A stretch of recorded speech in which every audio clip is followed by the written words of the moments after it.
Welcome to Getting Heated, the place to debate and discuss all things surf-related. Does a 2-week quarantine put non-Australian surfers at a disadvantage for the upcoming Australian leg of the tour? And when it comes to scoring waves, should there be former pro surfers on the judging panel? Plus, does the Championship Tour need a big wave event on the schedule? Finally, we're going deep with big wave world champ Billy Kemper as he shares stories from the new series, Billy. Let's start some heats. Hello, everyone, and welcome back to Getting Heated, the place for discussion, debate, and disputes on all things surf-related. I'm Dave Prodan, here for my final episode as moderator for the true stars of the show, cooling out as Mick Fanning and Hawaii's Ross Williams. Guys, thanks so much for joining us today. Good morning, Dave, and we all know that you are the true star in this show. Yeah, Dave, we're going to miss you, mate, but bigger pastures are on the way. That sounds ominous. Well, the newly enhanced Australian leg of the tour is fast approaching, which means a 2-week quarantine is looming ahead for surfers and staff that still have to fly into the country. And this subject kicks off our opening exchange for Heat 1. To prevent the spread of COVID-19, travelers arriving in Australia are required to go into a 14-day quarantine at a government-approved accommodation. No visitors, no going outside your room, no surfing. So here's the Heat 1 question. Are non-Australian CT surfers at an automatic disadvantage for the upcoming Aussie leg by still having to quarantine for 2 weeks instead of surf and prepare for competition? Ross, what's your take on this? What is, I think, an advantage for all the surfers that are already in Australia is the timing. They're not going to be as rushed or panicked because they're already going to be there. They're going to be there working with their coaches, working with their quiver boards, the family, everything's going to be set. So they're just going to be smooth sailing right into the contest where everyone that has to quarantine for 2 weeks, they're going to have 9 to 10 days to get ready after they get out of the hotel room. So I feel like they'll just be slightly more panicked and like kind of in a rush to get to their accommodation, get everyone settled. Not to mention, Mick, they have to hop on the plane and they all have to test negative. Just the whole thing's a little bit panicky. It's the timing. Yeah, look, I'm going to have to disagree with you, Ross. It's 2 weeks. You've been surfing your whole life. 2 weeks out of your life isn't going to kill you. You still get gym equipment. You can still hire whatever you need. It gives the body a good rest. Also, too, we've seen a few different sporting teams come into Australia over the last few months, and the Aussies haven't done well. We've lost the cricket to India, and we've just seen the Australian Open of tennis go down, and the Aussies didn't do well, except for one, Dylan Alcott. But other than that, our Aussies didn't do well in these events. So, look, I think played smartly on behalf of all the surfers involved in this quarantine. They can go and visualize. They can go and work on their body. They can, just have a bit of time off just to do absolutely nothing but concentrate on themselves. So, I see no disadvantage whatsoever. It's just funny. I just think you're going to have some of the younger Groms who are bursting at the seams who are going to just be freaking. And so by the time they get out of their hotel room, Mick, they've watched every single episode on Netflix. They're just going to be peaking. And there's a chance that they just kind of overfroth, whereas, again, all the Aussies are already there. They're settled. They're in the routine. They've been totally fine-tuning their equipment. So I'm going to say whoever's there, settled and less panicky, a little less stressed, has a small advantage. I think more frothed, more excitement is better. I think all plane rides, they always take a little bit of edge off. So every event you go to, you're like, I'm going to get my boards ready. It's just the same thing, and they've got 10 days to do so. So I think they're going to be fine. I don't see any disadvantage. But you know what is going to be fun? The reality TV show that comes out of this. If all the people around the world start following the surfers, because there's going to be some wild old Instagrams for some very bored people. I'm worried about surfing's Peter Pan and Kelly Slater. That guy hasn't been caged for more than an hour his entire life. He's going to melt down. When we return, we're taking a look inside the judges' tower and debating whether or not former pro surfers should be on the panel, plus some surprising opinions about having a big wave event on the Championship Tour. We'll be right back.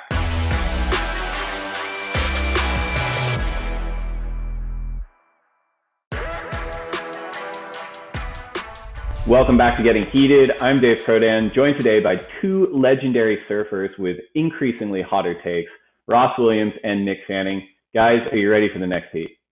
Bring it on. I'm ready, man. Let's go. All right.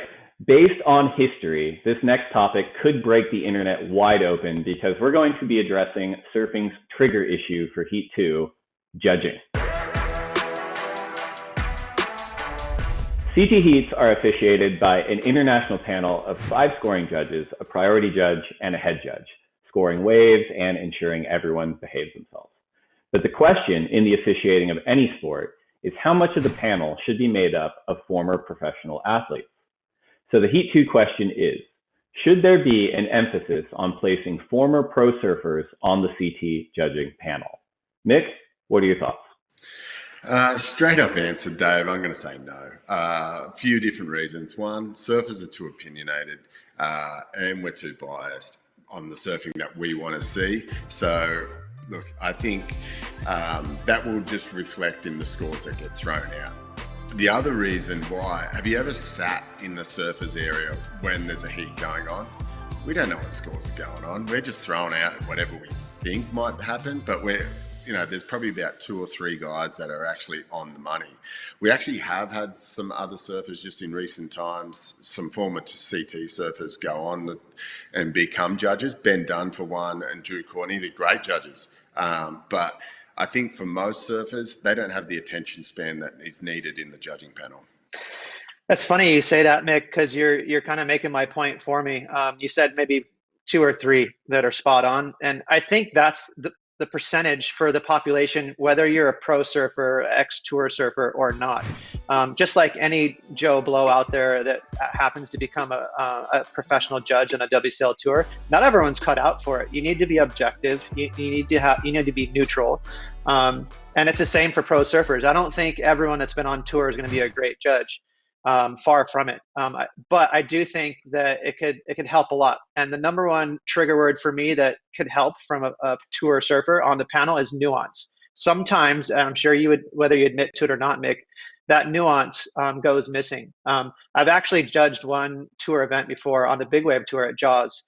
And I was so excited to do it because I was like, maybe, this is a time where I could maybe show the judges some nuance that maybe or maybe not they'll be missing. And there was definitely a couple waves where we watched it back several times in replay and it made a difference in the score. It was something that they didn't see.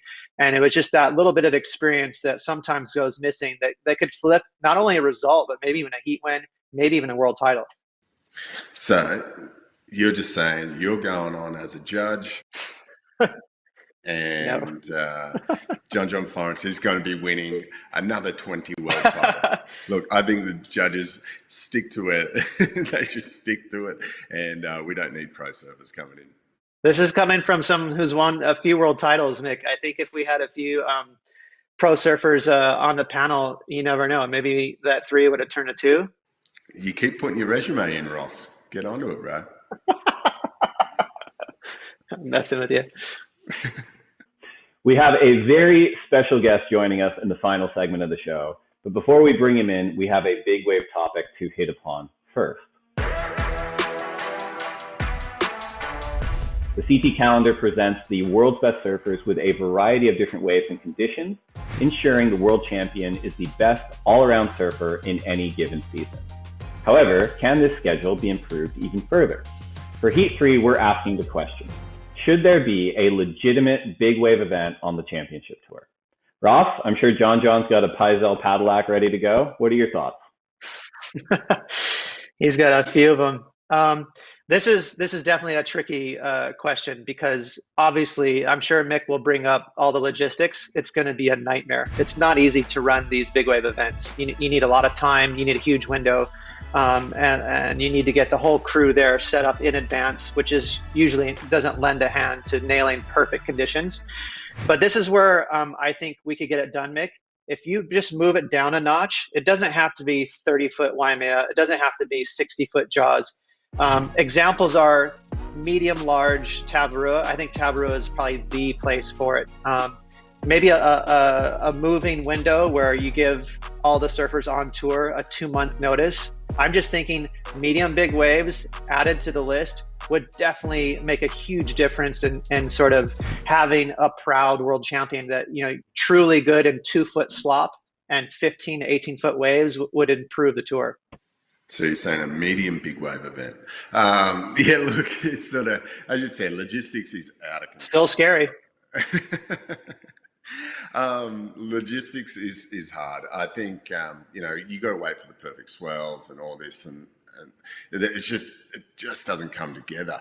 I think we've had events where big waves have come in the window, and I guess we go back to Cloudbreak. We were so underprepared, we didn't know what was going on, but some guys went out there and put on incredible performances. Some guys did not want to go out. For us, when they called off the event for the day, it was like half a day left. We were all scrambling and asking the big wave guys for boards and stuff like that. I borrowed one of Kalara Alexander's boards and paddled out in just a pair of board shorts. I looked around and all the best wave guys were in vests and all that. I felt like I was so out of my league. But if the waves show up, guys need to be prepared. There are going to be events where the big waves come, but look, to just put one specific event of like, well, this is a big wave event, I don't think we're ever going to get it run. Here's the thing, Mick. The counter argument to that is we've done it already. We've done it in the past many times, and it's just something we get used to. So a perfect example is Chopu and Tahiti. In the early 90s, no one surfed there. They thought it was just this unrideable slab that only some bodyboarders would go to. It's scary, it's big, it tests a whole different skill set from what the tour was like in the 80s and 90s, which was just 4 waves to the beach, just tic-tacking in 2-foot mush.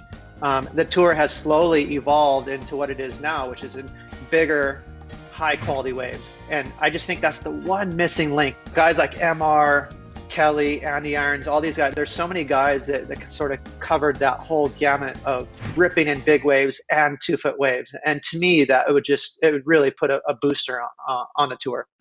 Should we just add another spot to the Portugal event? Just throw Nazare in there. Really freak him out. Me and you can watch that one. You'll be on the judging panel.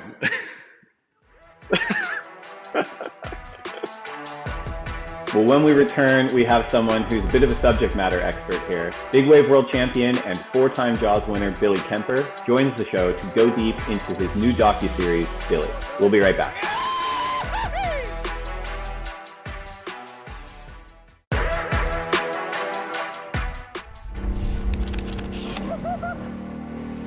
It was like the best trip ever turned into the worst circumstance possible.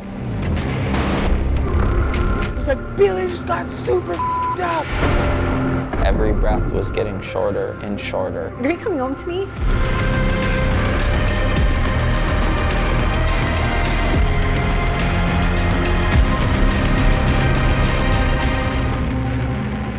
Welcome back to Getting Heated. Mick and Ross, that was a look at the new docuseries Billy, airing now at worldsurfleague.com.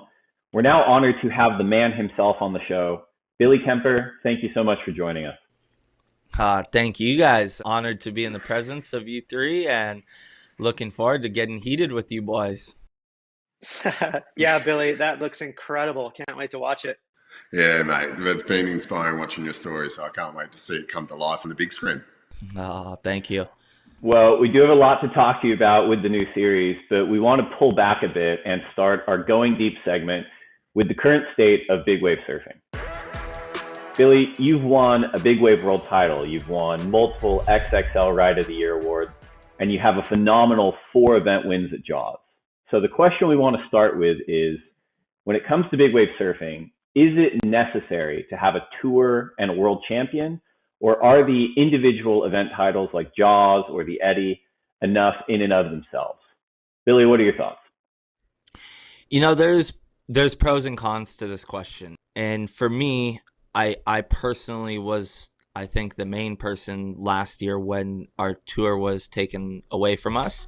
I truly believe to crown a world champion, you need to surf multiple venues against, competitors from around the world to be able to consider yourself a world champion. But also, looking at venues and events like the Piahi Challenge and the Eddy, those events are so prestigious that they hold so much power. A win at either of those locations is truly comparable to winning a world title. So, you have two different outlooks on this, but for me, I would love to see more world champions crowned and more events added to the Big Wave World Tour. Yeah, I'm with you there, Billy. I think that you need a tour to crown a world champion. I couldn't agree more. I think for a world champ, it's sort of a different animal, isn't it? Because when you have that frequency, you need to collect ratings, and then that's like going to clarify world champion, as you said. And then on the opposing side, something like the Eddie Aikau, where maybe it doesn't run for 10 years, which is really a bummer for everyone, including the surfers. But that also kind of adds to the mystique and how tough it is to win that. I mean, how high is it on your goal list to win the Eddie? The Eddie's above everything for me. The last thing my brother actually had told me in one of our last conversations was like, I'm going to be the first person ever from Maui to win the Eddie. I think up until that point, not even a Maui boy had been invited. So that has been, running through my mind since I was 8 years old. And the day I got my first invitation was one of the most special days of my life. So that one is at the top of the priority list and something that I will never give up on until I get it. I guess that answers a question that we had the other week. Would you go to Jaws or do the Eddie? So it sounds like you're going to do the Eddie. Without a doubt. That event, the Eddie Aikau, to me is the most prestigious, monumental event in surfing. There's nothing that you can compare it to. The day that event runs and I'm on the invite list, there's nothing in the world that I will be doing aside from competing there with every bit of hard work that I've put into trying to winning that event. So, Billy, a few episodes ago, we had sort of a fun, heated episode when the infamous session on the outer reefs at Oahu, where everyone got cleaned up and there were some skis launching in the air. It was just absolute mayhem. Really fun to watch, but obviously it was super dangerous. I wanted to get your take on that whole issue in terms of safety, because there is, a low percentage of guys that are getting out to line up that are sort of endangering everyone else. I thought paddling surfing kind of solved it because when I was growing up, it became more crowded than like our local, Hokipa. It was ridiculous. It was just getting overpopulated with people who haven't put in the time and not necessarily didn't really deserve to be out there. That being said, you fast forward 10 years down the line and we're dealing with a bigger problem. It breaks my heart to see how many people paddle out there without organized safety. All these guys paddle out to Jaws because they have an inflatable wetsuit and they see jet skis out there and they assume that they're going to get picked up. Yeah, it's pretty heavy. I guess people don't understand that you guys are putting in all that effort into just your safety. Would you, talking about a wipeout at Jaws, can you explain to the people what it feels like to just go over the falls and just get totally annihilated? Can you take us through a bit of that run? Oh, I mean, everywhere has their unique twist of their beatdown, but Jaws is it's the big pit bull. There's nowhere in the world that beats you as violent as Jaws. I don't care who you are or where you are, pound for pound, that wave is the pinnacle of big wave surfing. The bigger it gets, the hollower it gets. And when you talk about a bad fall and a beatdown, there's nowhere as bad as Jaws. Yeah, Billy, one thing I really admire about you is your tenacity, your work ethic. I feel like it's pretty much second to none. You're just an animal. I wanted to ask you, Billy, where do you think you get that tenacity? Is it any one thing in your childhood, or where do you attribute that to? For sure. I mean, as you know me fairly well, Ross, I've had quite a bit of losses growing up. My idol, who is my older brother, and at the time that I lost him, he was at the forefront of surfing. There was no competition between us. It was all just straight up looking up to him. He was everything I wanted to be. And whether it was, riding a dirt bike, spearfishing, surfing, or fighting on the beach, it was all just fifth gear wide open and just guns blazing. And what he left with me was that mindset and that willing to just fight through anything and never give up. I've learned that definitely, the more work I put in, the more confidence I have mentally. And, when you're mentally that strong, there's no holding back. Powerful stuff. Yeah, inspiring. I guess that sort of brings me to my next question. All that tenacity and that drive is, you had an incredibly painful, life-threatening injury. What were the three pillars or the three lights at the end of the tunnel that got you through this period and got you back to the place where you love and surfing, where that's yours? Being stuck on that, those hospital beds down in Morocco, like the trauma and the pain that I was in is just truly undescribable. There's nothing more crippling than that feeling of having a broken pelvis and your body just bleeding out internally. And what got me through all that, honestly, was the road that I had been through my upbringing, the loss of my brother. And then you go into my later years of losing, a couple of my best friends to drugs. And then, the recent years of my mom's, loss to cancer. I can use all these losses and all these wins to get through these moments that, are going to feel like are trying to break me. Well, Billy, we really appreciate you jumping in with us today. Your new docu-series, Billy, is absolutely excellent, and everyone can watch it now at worldsurfleague.com. Thanks again for joining us today. Yeah, Billy. Thank you, Billy. Too easy. Thank you, guys. So that's it for today's episode, and that's it for me on camera, mercifully. I appreciate everyone having me on as the interim moderator. Time to say goodbye, but Getting Heated will return next week with a brand new host. Dave, thanks for everything, but good luck on the Big Wave Surfing Tour. I know you're going to kill it, mate. Do we have any hints on who we're going to have next? I believe we have a silhouette, and no, that's not Owen Wright's hair. That's actually a female. I'm going to give you one hint, Mick. She comes from Surfing Royalty. Excited. Can't wait to see. Tune in. So, Dave, you're done, man. Yeah, thanks, everybody.